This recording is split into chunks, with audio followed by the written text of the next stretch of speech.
Hey, what are you guys doing? You show up early on me?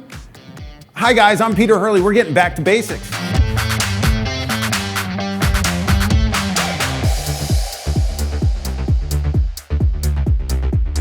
All right guys, so guess what? We're gonna start with simple natural light, and I have Marina here to help me out, so you're gonna see her, and she's beautiful, so it's gonna be an easy job, right? So what I like to do when I work with natural light, I like using reflectors.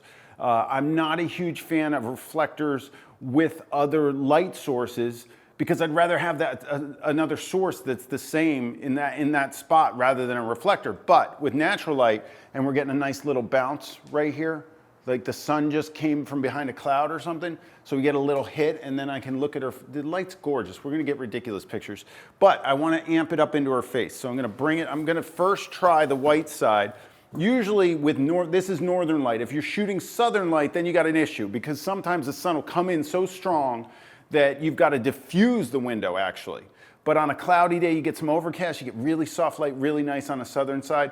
On the northern side, it's really nice that I have that gray building out there. Do you know, like every other building around it is red? And I was like, if they put brick on that building, I'm gonna get a red bounce in here. But no, they did 18% gray for me. It's perfect, perfect color balance.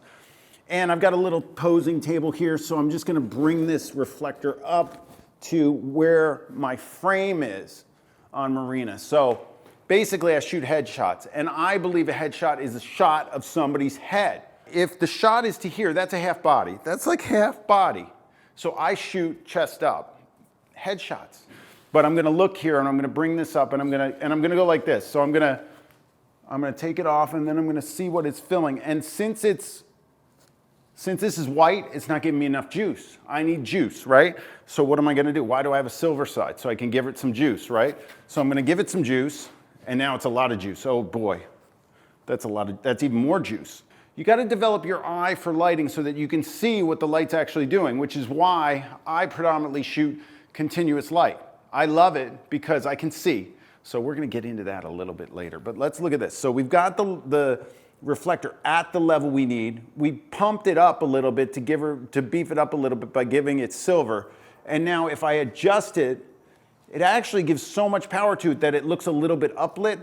But if I tilt it like this, I don't really get the light coming in from outside. I've got to actually tilt it, reverse tilt it, to get the light to bounce off it into her face. So I'm gonna need some help because I'm not gonna sit here like this. So hold on, I have an idea. I come up with ideas. So why would I throw this out when it's a perfectly good tilt to get that? That's amazing.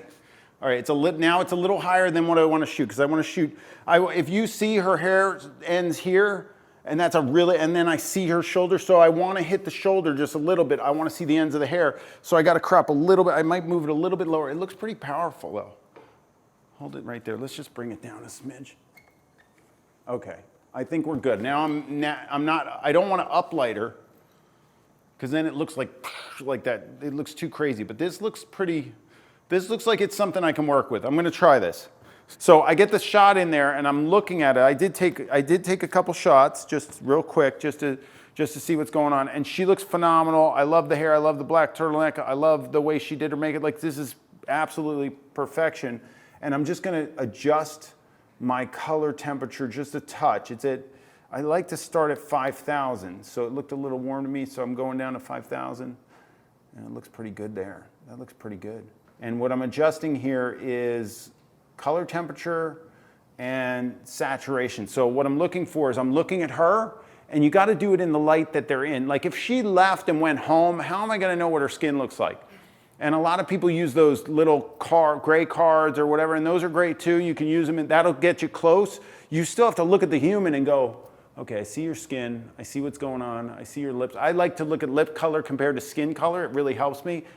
I think it looks fantastic. So now we got good light. I don't want to point this at her because I don't want her looking at the tether the entire time. I want her to pay attention to me. A lot of people will look at the tether the entire time, but what I'll do, let's say we get a good shot. Okay, just twist that. How's that look to you? Amazing, right? Okay, now you can't see it anymore. That's it. I want to capture your eyes really sharp And if I could see your ears, I want your ears to start to go a little bit out of focus, and maybe the back shoulder, the back of your hair goes out of focus a little bit. So I have found, and you have to test your lens body combo. That's what you got to do. You got to look at your lens and your body and put them together, and then you got to decide what you're doing. And once you test that, then you figure out your aperture. So for me, number one is aperture. It's going to create the look of my work, and it's going to be really important. So that's what we're doing. So I'm at 3.2. Now, she's not moving too much. I can go 1/100th of a second. Is that what I'm at? I'm at 1/100th of a second at 3.2. And then I just have to adjust the ISO accordingly. I'm on manual. I always shoot manual. However, if a cloud goes by, guess what's going to happen? I'm going to be in trouble. So what I could do is I could put on an auto ISO. I do this when I get to shoot the NFL sometimes. And in this case, we have clouds going by, we have stuff changing. However, I'm also shooting raw, guys. I shoot raw files. So guess what I can do? I can adjust and make those fine-tuning adjustments afterwards. That's one thing that you're going to have to contend with natural light that you won't have to contend with studio lights. So we'll see that as we go. So I don't shoot natural light as much as I used to, but I did my whole business for the first 4 years before I moved into the studio, just like this setup you see. All right, I think I should take some pictures of her, don't you? It's about time. Peter, stop talking. Take some pictures. All right. Hold that smile. I'll take that. Beautiful. Okay, now if you'll notice, we have to talk about a couple things. Look at Marina and look at my camera and look at my tripod height. My camera's about at the level of her neck, right? And my camera's pointed up at her. Why is that? Why would you do that, Peter? Why would you point your camera up at a human being? Gives them more strength, more power. I want them to look strong. I want them to look, I don't want them to look weak. And if I stood up here and shot down on her and she looked up like that, it's like if I'm towering over somebody and they're on the floor, I've got more power, right? For people's personal brand, I want them to look confident. I want them to look powerful. In my work, that's what I want. You know, she's a Broadway actress, but I don't want to look like I'm shooting up at her too much. So you'll see the files come in, and then you can ascertain what you think about the camera height. But the camera height has become something that's very important to me. All right, so Marina, jam your forehead out towards me a little bit. I like a strong jawline. I liked what you did with the, hold that right there. Don't change a thing. That's gorgeous. Hold on, let's see if they're coming in. And let's check my light because, guys, it's not, oh my gosh, you got to be kidding me. Look how low I am with the camera, right? I also have a grid on in my camera, which I love, and the Canon grid has all these lines. I got one right down the center, and I put it right through her nose, and I make sure she's very straight, and her chin comes down, and I make sure she gives me a hint of a smile like that, and then the teeth start to creep out. Oh my gosh, that's it. Can you drop that mouth open slightly? There you go, good. Okay guys, I think I got beautiful stuff with natural light with her. If you'll notice, I'm having a lot of fun and I say silly things.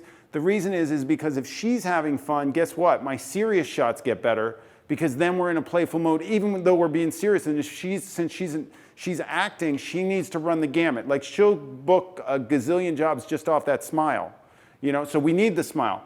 But she looks amazing serious, and I want her to broaden that range as much as possible. So that's why after the laughter, I usually get the best serious shots too. So that's my theory.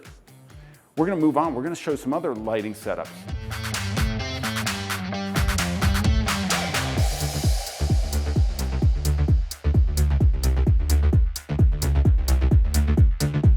All right, guys, now I'm really excited. You know what just happened? Neville is here.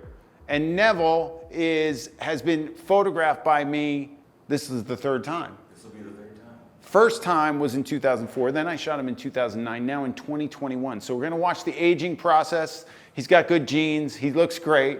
He's been aging well. I'm going to see if I can get a good shot of him. Now, a couple things that I want to talk about. I am shooting him with the Westcott Cineflex system that I designed. This is the Peter Hurley Cineflex kit. It comes in bicolor and daylight. This one is bicolor, and it comes in three 1x2s come with the kit. There is a Pro DMX kit that comes with two 1x3s and a 1x2, and that's the one I'm using today. But the daylight and the bicolor Cineflex are three 1x2s. So we're going to be shooting this one, and I'm going to show you how I light with the three lights and how I use one for my key light, one for my buddy Phil, my fill light, and one to kick him up a notch, and that one's in the back. So it's a reflective rim light to light up the side of his face beautifully. And I'm going to start with, I usually always start keyed left, so we're going to key him left. And we're going to see how his face looks and see what we can do, and then we're going to add the fill and the kick. So I'm going to do a build. I'm going to do a 3-light build starting with the key light. We're just going to start there, hit him with a key, see how it looks, and then we're going to open up shadows with fill, and then we're going to add the kick last. So Neville, come forward for me a little bit. Keep coming, keep coming, keep coming, keep coming, keep coming, right there. Right about there is where I like people really close to my lights. The other thing you'll notice, I shoot my lights in frame because I have somebody in the back room that knows this program that you just do all sorts of stuff on the computer and the lights immediately vanish. All right, so we got low camera height, aimed up at them. I'm gonna tilt the light, I'm gonna drop it over a little bit, bring it in. I'm gonna manipulate the light so it does exactly what I need. So I like to loosen everything up and then look at what, just look straight forward for me, Neville.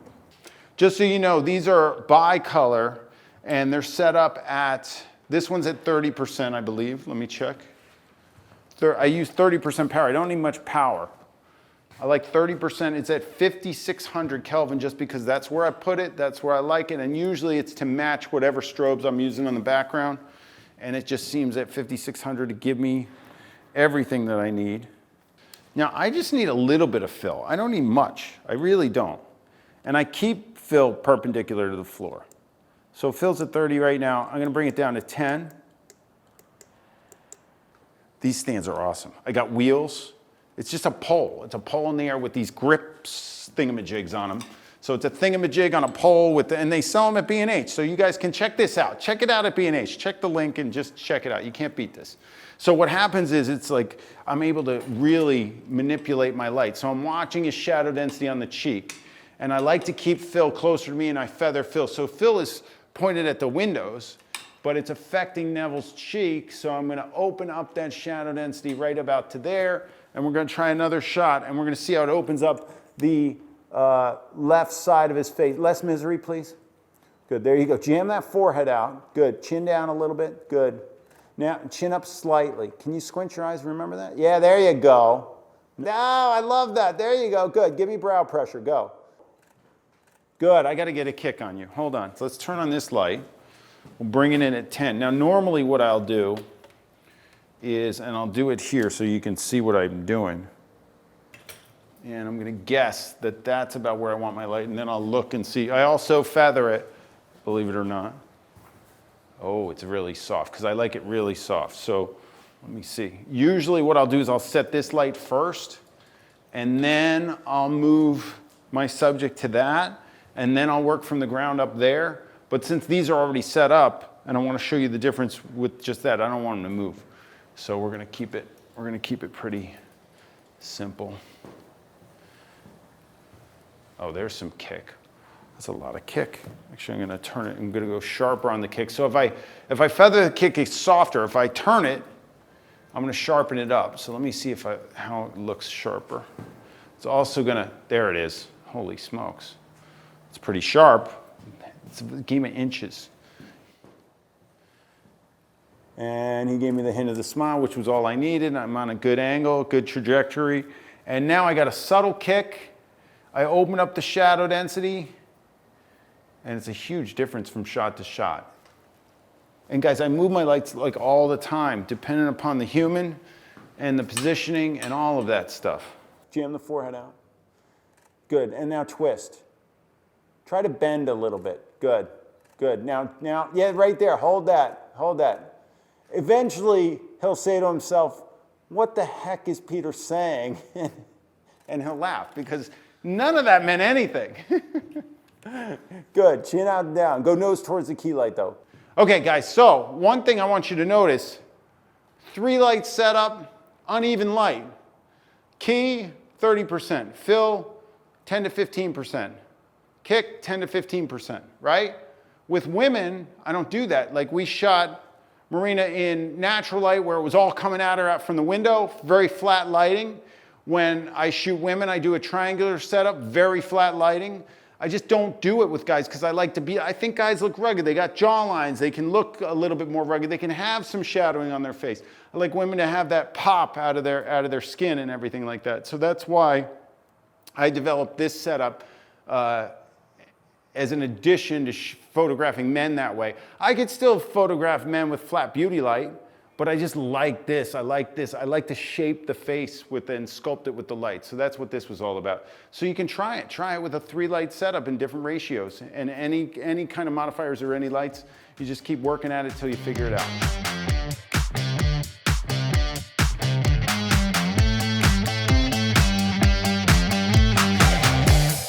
All right, guys, this is it. This is the main event for me.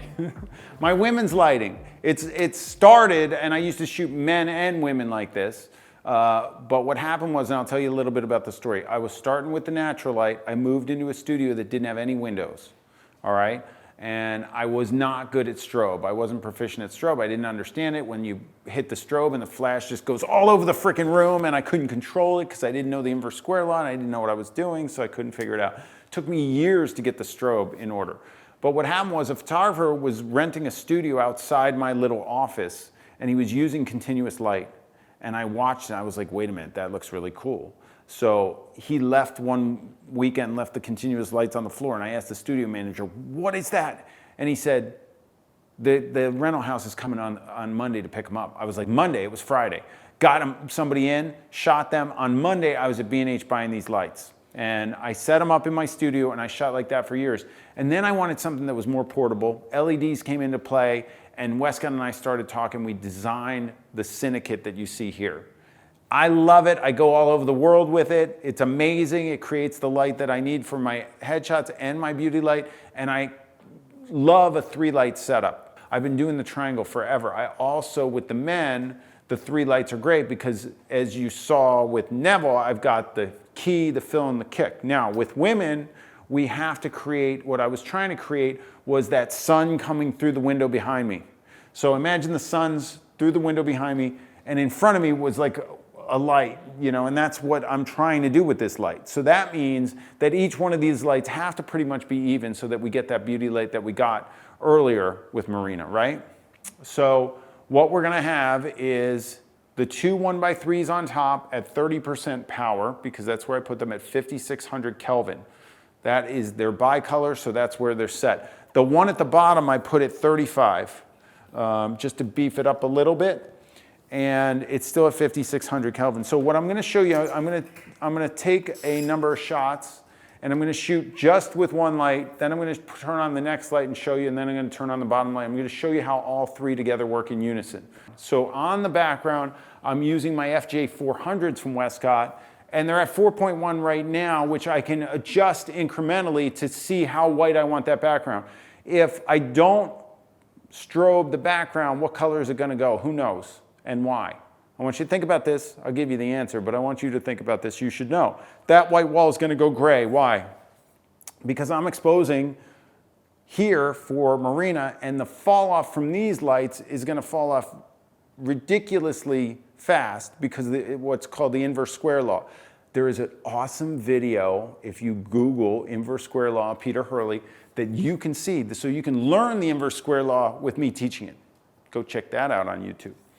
And these lights I have incremental control of. So what I can do is I can make the background gray. I don't want to make it too white. If I make the background white, white, white, then light is going to wash over Marina. I'm not going to like that. We don't want that. We don't want light going all the way. I want to control my light. So it's these 3 lights. So you saw one light so far. We're going to add the second light. You can see in this image that on the left side of her cheek, it's a little dark. That's because we didn't put in the second light. These are angled specifically to get light in her beautiful eyes. She's got ridiculously green colored eyes. Is it green? They're green. They're super green. They're beautifully green. And I want to get that pupil down with this continuous light, and I want to get the light in her eyes. So this light actually is the light that adds more light to her eyes. So if you compare those 2 shots, you're going to see. However, this is my beauty light, this one. So I like it as high in the frame as I'm going to shoot usually, and I feather all my lights a little bit. Pretty much. Feathering means I'm not pointing the light directly at her, actually. I'm pointing a little bit off so the edge of the light is really what's lighting her. Okay, here we go. Let's turn this one on. I have that one at 35%. I'm gonna watch the way it lights her, and I'm gonna see how it feels. Oh my gosh, that's the money stuff. That's where the money comes in, right here, the beauty light. Why would you not do that? All right, stay right there. Let's see what the difference is with this. You can see underneath her chin, in this other shot, it gets a little bit darker. And it's got a strong jawline, but I like to fill everything. So I'm just a filler. That's what I do. Hold that right there. I love it. Hold it. Good. Good. Turn your hips towards the Canadian border. That worked on her. She liked that one. Do you know where it is? No idea. Yeah, no. Show me what you got. Good. I like that. Good. Stand up straight, though. That's cute. Let's try a gray background, guys. Hold it. Flip the hair off that front shoulder for me. I love that angle, and I love the chin up. Very good. Very good. All right, guys, I think we got a ton of them. Really simple light. So see how she was moving? I didn't have to worry about it. It wasn't as much of a game of inches with this as it was with Neville with that men's lighting. So now I have beautiful full light. This is, if you look at what we did with the natural light and we compare to this, the difference isn't that far off. But now I don't have to worry about weather. I don't need to worry about where I am. I'm going to get consistent shots every time. And that's what the Flex Kit's all about. I love it. I did design it, and I use it on a daily basis, and I hate shooting without it. So I really created something that's very special to me here. But it allows me to do this. And this is the thing. If you put somebody in lighting like this, chances are you're going to get the best shots of their life, because most people will never be in this kind of scenario with light. So now that you've got the light down, now you just work with the rapport. Like Marina and I mean, I met her today, and I already feel like I knew her, like, I don't know how, I just feel that way. 17 years. Yeah, 17 years. That's it. So that's it, guys. This is key to photography, lighting. And if you want to create something special, you do a lighting setup that eliminates shadows, because shadows are usually not our friends. They can be super cool if well done, but when you're doing something for somebody's personal branding, you want to show off them. You're not trying to cover them up. You want to show them off. So I do shadow guys to make it look cool and edgy and stuff like that, but I like beauty light for women. So try a triangular setup like this and see what it can do for you. So guys, I'm Peter Hurley, and you spent the day with me in my studio shooting headshots and doing beautiful lighting. We went from natural light to continuous light, and we are going to go down the road of strobe and speed light soon. So I hope you enjoyed it. If you want to learn more about lighting and hang with me, you can always go to headshotcrew.com and find me and come hang out with the crew. I'd love to have you. It would be awesome.